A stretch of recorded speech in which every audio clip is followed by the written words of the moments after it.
sure that we have the capacity to sustain the things that we build long after we've built them is now what I'm bringing to this city council race.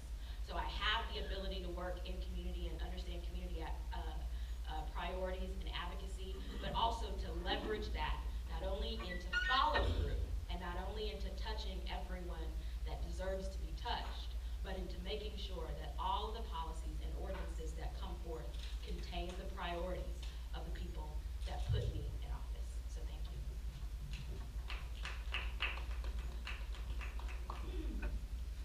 Experience makes the difference. I've been engaged in civic activities for the last 25 years. I founded my own homeowners association, fought the developer that wanted to put low-income apartments in our community. I served on the Dallas County Grand Jury as the jury foreman. I won the Freedom Fighter Award from the Dallas branch of the NAACP. I am a Silver-like member of the Dallas branch of the NAACP. I sat on the Vickery Meadows TIF board for 9 years, appointed by Leo Cheney, reappointed by Carolyn Davis, reappointed by Ann Margolin. I sit on the Domestic Policy Advisory Committee for the Employee Relocation Council. That is the council that governs Fortune 500 companies as to where they're going to relocate their employees throughout America. I have a lot to offer. I attended and spoke at the charter review hearings for the pay increase for the Dallas City Council members. I want you to know that I have lived in this community for 20 years as a homeowner and taxpayer.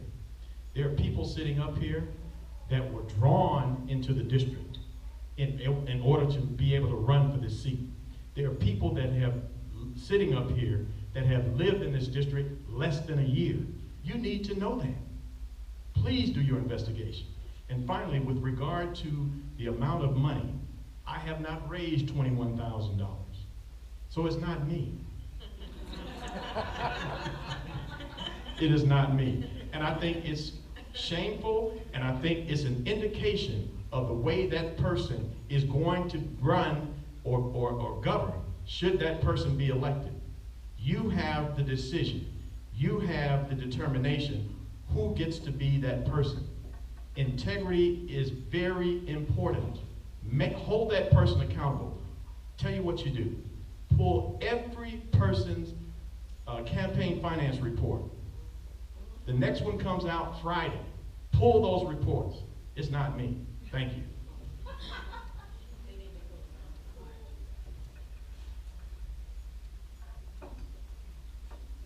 Thank you, everybody, for coming out tonight and being engaged in this process. I know that we're appreciative of it, and I know that this will ultimately make this community better. My name is Hassani Burton, and first let me say on the $21,000 question, not it. So, in my time on this earth, I have been a genetic researcher. I have served, or I have been a district manager for the world's largest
give a round of applause to all the candidates today. We really appreciate all of you being here, being present. This is the democratic process. We had a geography lesson. Now we all know that Buckner Terrace is not Pleasant Grove. We've had church in here. I know that, and we've been informed as to all the candidates. I really want to say this sincerely on behalf of our neighborhood association. I tried my best to get us out of here on time, and I'm really apologetic that we didn't. So if you have anything, these candidates, hopefully